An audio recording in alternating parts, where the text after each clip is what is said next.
बोलो जयकारा बोल मेरे श्री गुरु महाराज की जय। श्री सद्गुरुदेव भगवान की जय। गुरुमुखो, एक बार सिकंदर महान एक उच्च कोटि के संत के पास गया और पूर्ण श्रद्धा से उनकी सेवा करने लगा। कुछ समय के बाद जब महात्मा जी उसकी सेवा से प्रसन्न हुए तो उन्होंने सिकंदर से एक वरदान मांगने को कहा। राजा ने बड़ी विनम्रता से हाथ जोड़कर प्रार्थना की कि सारे विश्व का राज्य उसे मिल जाए। उसकी नम्रता से अभिभूत होकर महात्मा जी ने कहा, ओ सिकंदर, तुमने ऐसा वर क्यों मांगा? क्या तुम्हें अनंत काल तक यहीं रहना है? तुम्हें तो इस संसार के आवागमन के चक्र से छुटकारा तथा मुक्ति पाने का वरदान मांगना चाहिए था, जो कि मानव जीवन का वास्तविक लक्ष्य है। परंतु सिकंदर के मन में तो संपूर्ण संसार का शासक बनने की इच्छा बहुत प्रबल थी। इसलिए सिकंदर ने यही वरदान पाने का आग्रह किया। महात्मा जी ने उसे समझाने का बहुत प्रयत्न किया, किंतु सब व्यर्थ रहा। सिकंदर को अपनी इच्छा पर दृढ़ देखकर महात्मा जी ने उसके सामने मनुष्य की एक खोपड़ी रखी और उस खोपड़ी को अनाज के दानों से भरने के लिए कहा तथा राजा द्वारा उस खोपड़ी को भरने में सफल होने पर उसके इच्छित वरदान को पूर्ण करने का वचन दिया। सिकंदर इस सस्ते सौदे पर बहुत प्रसन्न हुआ और उसने सोचा कि इतने से विशाल राज्य की प्राप्ति के बदले में इस खोपड़ी को अनाज के दानों से भरना उसकी शान के विरुद्ध है। अतः उसने शीघ्र ही अपने कोषाध्यक्ष को उस खोपड़ी को अत्यधिक मूल्यवान हीरों से भरने की आज्ञा दी। सिकंदर की आज्ञा पालन उसी समय किया गया।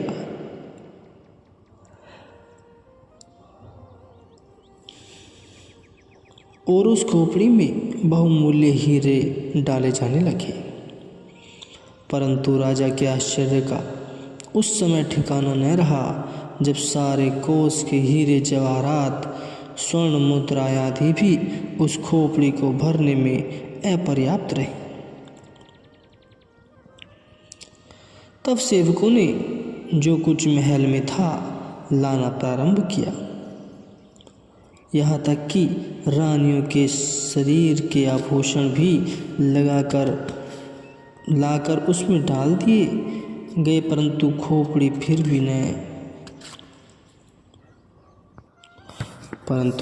फिर भी नहीं भर सकी। ज्यों-ज्यों जैसे समय गुजरता गया, सिकंदर की परेशानी बढ़ती गई। अंत में स्वयं को साधु की एक साधारण सी मांग को भी पूर्ण करने में असमर्थ जानकर सिकंदर अपने मिथ्याभिमान पर बहुत लज्जित हुआ और साधु के चरणों पर गिर पड़ा।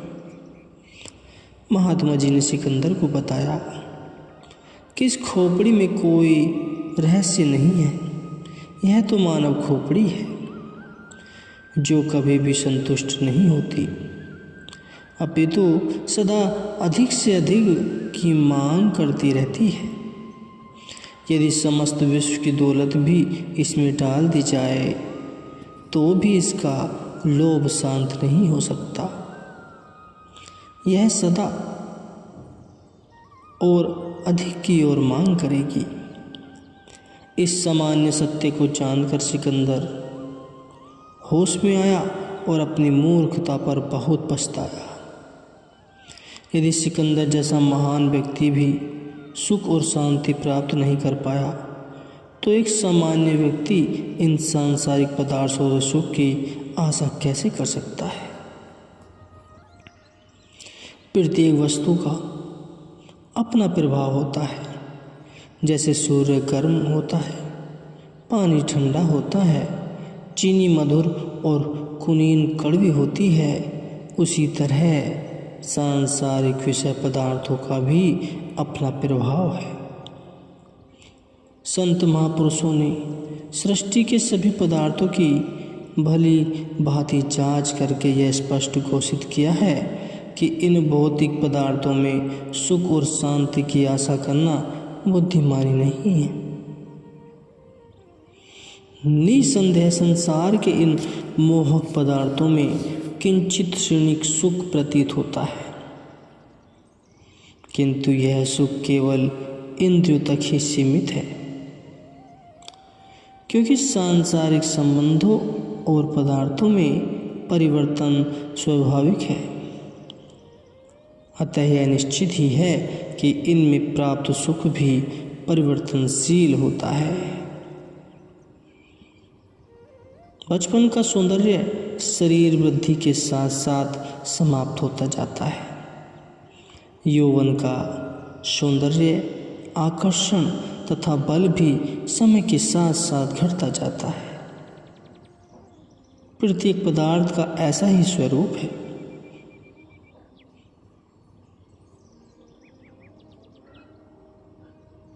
अर्थात प्रत्येक वस्तु परिवर्तनशील है। इसलिए संत महापुरुष हमें संसार एवं उसके पदार्थ तथा संबंधों की आसक्ति को पूर्णतः तोड़कर उसे ईश्वरीय शुद्ध प्रेम में बदल देने का उपदेश देते हैं। भगवान श्री रामचंद्र जी कहते हैं कि जननी जनक बंधु सुतदारा, तनु धनु भवन सुहृद परिवारा, सबके ममता ताग बटोरी, मम पद मन ही बांध पर डोरी। समदर्शी इच्छा कछु नाही, हरस शोक भय नहीं मन माही। अस सज्जन मम उर बस कैसे, लोभी हृदय बस ही धन जैसे।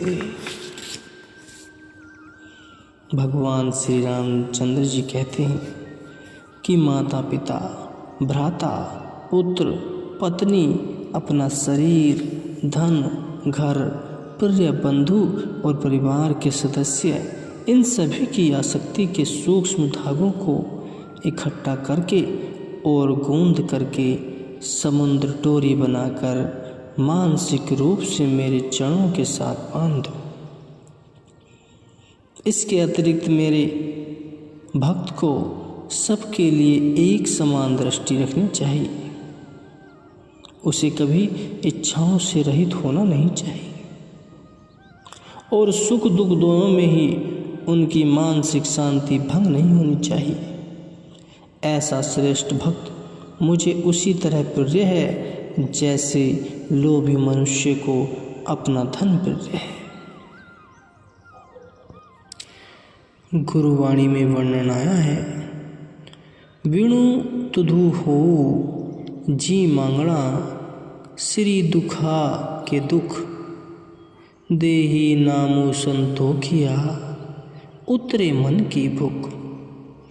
कि हे प्रभु, आपसे आपके अतिरिक्त अन्य किसी भी वस्तु की याचना करनी सभी दुखों का मूल है।